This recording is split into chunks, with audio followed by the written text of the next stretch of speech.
I can honestly say that Cloverworks is probably the only animation studio in the world that I've actively disliked most, if not everything, I've seen coming out of their pipeline. But 2022 and beyond might be a change of pace for their name. The Promised Neverland Season 1 and the Bunny Girl Senpai movie may just be the only two series I haven't felt at the very least neutral on. Darling in the Franxx was a bit of an anomaly. I didn't think it was as bad as others made it out to be.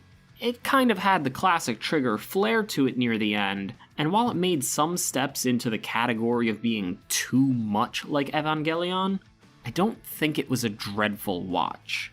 This past year, though, I think Cloverworks has been churning out nothing but trash, and it's still soon enough in the studio's lifespan for them to not start becoming known for that. Wonder Egg Priority had a decent premise, with a cross between a Magical Girl series and a conversation starter about mental health. But between writing issues and development issues, the series fell right onto its face just as people were starting to love it. It suffered a similar fate to Darling in the Franxx, and to some degree that's becoming the Cloverworks staple. Create an excellent show, and then about 3/4 of the way through it, absolutely destroy it. Wonder Egg Priority was a shining example of a product taking over both the integrity of the work and the priority of people's well-being in a series about exploring mental illness.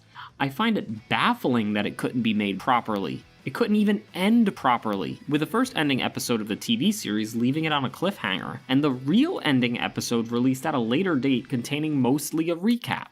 Then there was Shadow's House, an absolutely drawn-out show that I couldn't keep myself watching.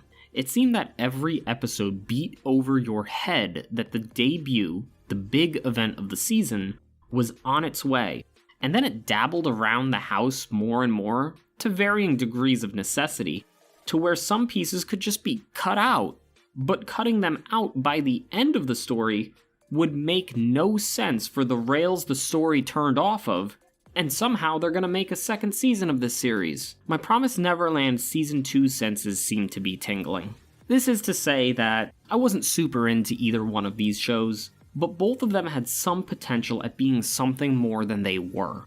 Cloverworks may be getting their feet wet still, 4 years into their career as a standalone studio, but it's about time they've learned how to make some decent shows, and hopefully 2022 will be that year. The co-production of Spring's Spy Family might end up being a game changer with the talent of Wit Studio working alongside Cloverworks.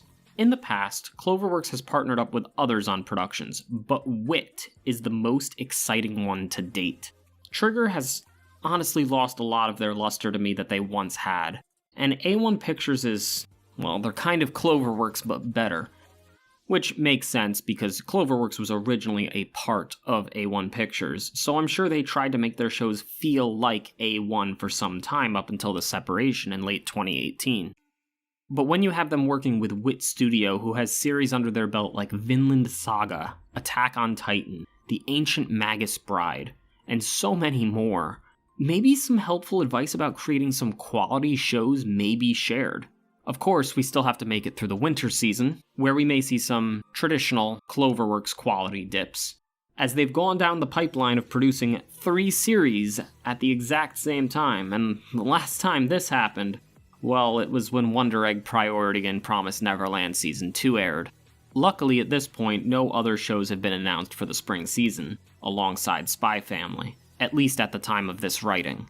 But if more series should be announced, it could be a nail in the coffin for the hope that Wit may be able to teach Cloverworks something. The results of this show, though, may not be apparent on the onset, and it may take until 2023 for us to really see if this studio has learned a thing or two.